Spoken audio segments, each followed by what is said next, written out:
Sejam bem-vindos ao terceiro episódio especial de As Histórias da Bíblia. Nós, todas as semanas, às quintas-feiras, respondemos a uma pergunta dos nossos ouvintes sobre a Bíblia, e têm sido muitos que nos ouvem todas as semanas neste podcast e também que nos têm enviado perguntas, comentários, sugestões para o nosso e-mail ashistoriasdabiblia@observador.pt. Muito obrigado a todos, também àqueles que têm deixado comentários no YouTube ou nas plataformas de podcast em que nos ouvem. Já sabem que nos encontramos todos os domingos às 9 da manhã na Rádio Observador e sempre em podcast. Estamos também aqui às quintas-feiras para um episódio mais curto, este é exclusivamente em podcast, para responder a algumas dúvidas dos nossos ouvintes. Portanto, já sabem, todos aqueles que quiserem colocar perguntas aos padres João Basto e Daniel Nascimento sobre este tema da Bíblia, podem escrever-nos para ashistoriasdabiblia@observador.pt. Ora bem, nós no episódio do último domingo estivemos a falar sobre Esther, essa mulher judia que chegou a rainha da Pérsia e que depois salvou o povo judeu num episódio épico desse livro que leva o nome da própria protagonista. Se não ouviu esse episódio na Rádio Observador, pode sempre encontrar o episódio em podcast, em todas as plataformas. E vamos agora responder a uma pergunta que nos foi enviada pelo nosso ouvinte Paulo Colasso. Enviou um e-mail ainda no final da primeira temporada e na verdade é uma pergunta que, além de ter sido formulada por este nosso ouvinte, também nos chegou por várias outras vias, por vários outros ouvintes em conversas pessoais, e que vejam lá este e-mail que o nosso ouvinte Paulo Colasso nos enviou. Sei que o podcast está previsto para 12 episódios, mas exorto a continuarem. Portanto, já esta parte do mail já está. Foi um profeta, pá. Pois certamente haverá várias perguntas do público. As minhas para já são estas. 1. Que diferenças há entre as várias Bíblias cristãs, nomeadamente entre a católica e a anglicana? 2. Com o estudo dos manuscritos do Mar Morto, haverá alguma hipótese de a Bíblia ser aumentada ou o texto considera-se fixado? Ora bem, muito obrigado, Paulo. Como dizia, esta pergunta, pelo menos a primeira parte desta pergunta, já nos chegou por muita gente. Por exemplo, até de alguns ouvintes nossos que integram tradições cristãs que são minoritárias em Portugal, como a tradição protestante, evangélica. Esses cristãos usam uma versão diferente da Bíblia dos católicos, que são a maior comunidade religiosa em Portugal. Daniel, vamos tentar perceber melhor isto. Quantas Bíblias diferentes há? Que diferenças há entre elas? Pode vir a haver mais versões diferentes da Bíblia? O que é que temos a dizer sobre isto? Bem, o cânon bíblico, ou seja, o cânon é a lista de livros considerados inspirados e que compõem as Bíblias, é fruto de um processo histórico. Não é que logo no primeiro século estivessem Bíblias a ser impressas no tempo de São Paulo ou dos evangelistas. Portanto, foi preciso algum tempo para que a Igreja nascente, para que as comunidades cristãs, enfim, estou a falar aqui especificamente do cristianismo, incluindo já o Antigo Testamento, mas foi preciso algum tempo então para que as comunidades fossem considerando estes textos importantes, inspirados, e fossem fazendo estas listas, e isto demorou algum tempo. No caso do Novo Testamento, enfim, há um famoso cânon de Muratori logo nos primeiros séculos, com alguma variação, incluindo havia alguns textos que acabaram por não ser incluídos nas nossas listas de livros inspirados, das nossas Bíblias, mas por volta do século IV, no ano 367, já temos uma carta de Santo Atanásio que já nos fixa esta lista de 27 livros bíblicos. E esta é igual para todos os cristãos, com uma pequena exceção, depois posso referir aqui adiante, mas o Novo Testamento é igual para católicos, para protestantes. O Antigo Testamento também... Ortodoxos e anglicanos... Sim, os anglicanos, assim, estou aqui a incluir por simplicidade, simplificando anglicanos neste grupo de protestantes, mas sim. O cânon ortodoxo geralmente é um bocadinho mais longo e varia. Por exemplo, a Igreja Ortodoxa da Etiópia é que tem o cânon maior, e inclui alguns textos como o livro de Enoque, Jubileus, enfim, o seu cânon bíblico do Antigo Testamento, que não estão nas igrejas ocidentais. O Antigo Testamento é que geralmente é mais diferente e é aquilo que diferencia uma Bíblia católica, ou seja, de uma editora católica, e Bíblias que estão em uso nas edições de igrejas protestantes, anglicanas, porque também aí, por exemplo, no próprio judaísmo... A conhecida tradução de João Ferreira de Almeida, né, que foi a primeira tradução em língua portuguesa, né? Sim. Que segue, enfim, que segue o cânon protestante, calvinista. Nesse caso, o processo também é complexo porque a lista de livros do Antigo Testamento também demorou algum tempo a ser fixada. Há algumas décadas atrás colocava-se uma data precisa, por volta do ano 90, com um tal sínodo em Yavne, ou Jamnia, que teria, em âmbito judaico, pós-destruição do templo, que foi no ano 70, que aí então se teria fixado esta lista canónica, que seria a lista da Bíblia hebraica, ou seja, aquela lista mais curta, que depois é seguida pelos protestantes em geral, que não inclui estes livros que, para os católicos, são chamados deuterocanónicos, ou seja, 7 livros que o livro de Tobit, Judite, Sabedoria, Ben Sirá, Baruch, 1º e 2º Macabeus, que fazem então esta distinção entre os cânones hebraico e, portanto, também protestante do Antigo Testamento e o cânon católico.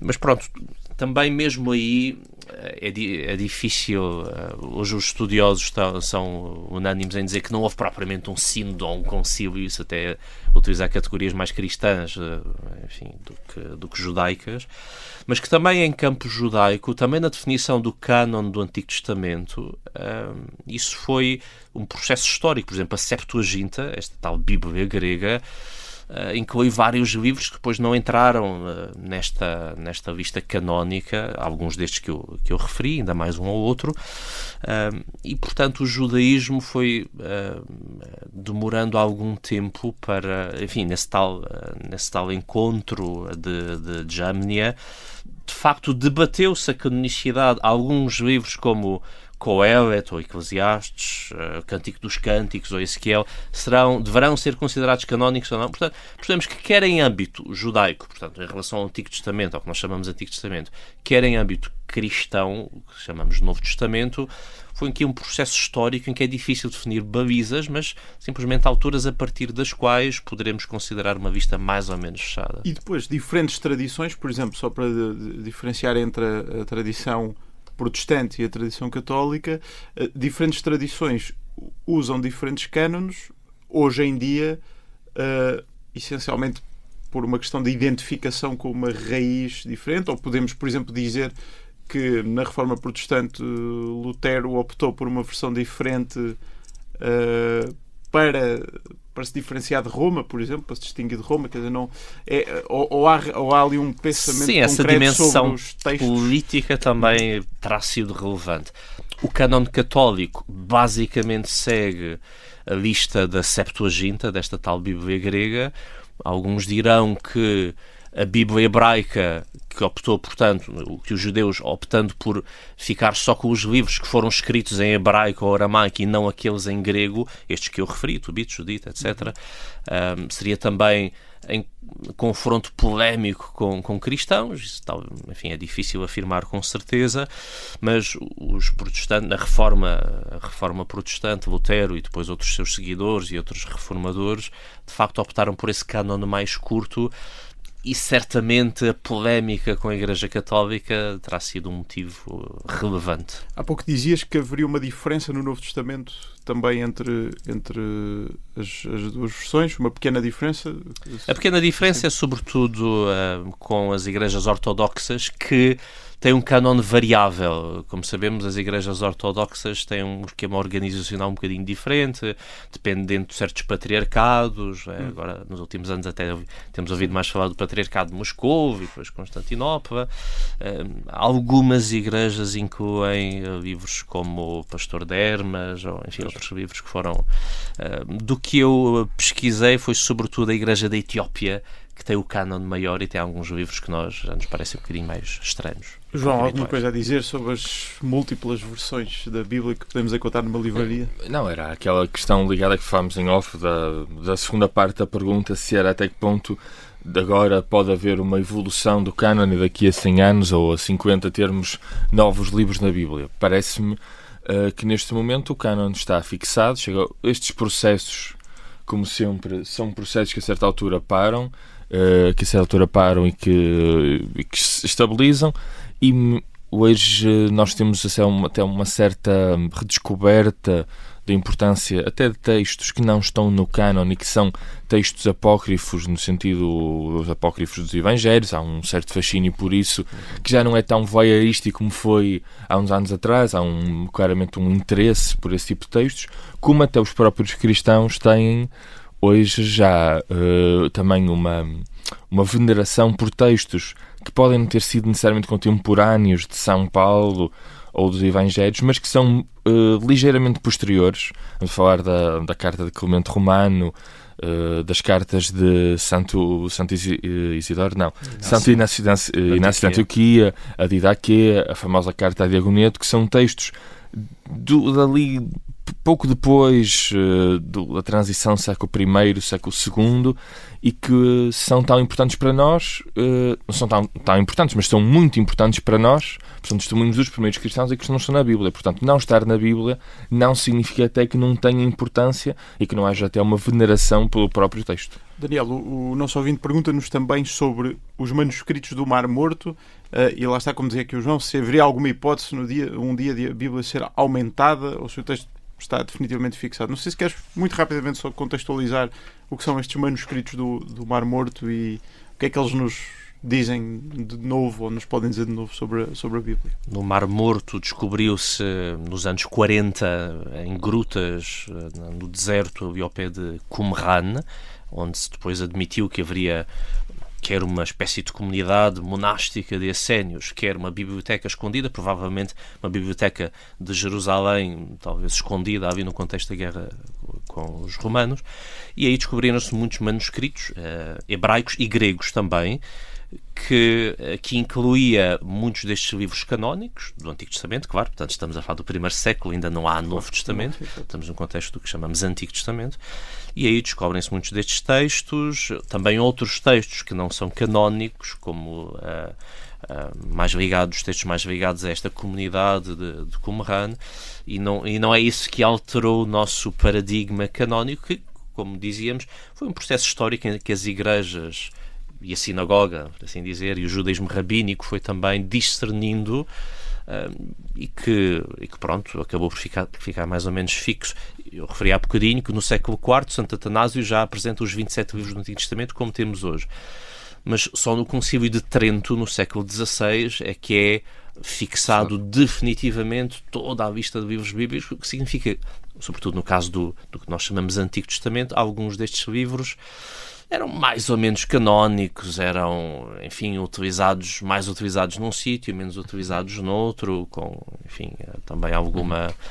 Enfim, a canonicidade é um processo que tem as suas dificuldades do ponto de vista histórico.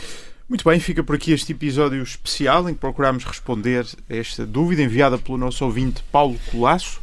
Já sabe, se quiser enviar uma pergunta para o podcast As Histórias da Bíblia, escreva-nos para o nosso e-mail ashistoriasdabiblia@observador.pt ou então deixe um comentário na plataforma onde nos estiver a ouvir. Nós voltamos no próximo domingo com mais um episódio da segunda temporada em que vamos falar sobre Job e Jonas, duas histórias que nos convidam a refletir sobre a justiça divina e o sofrimento humano.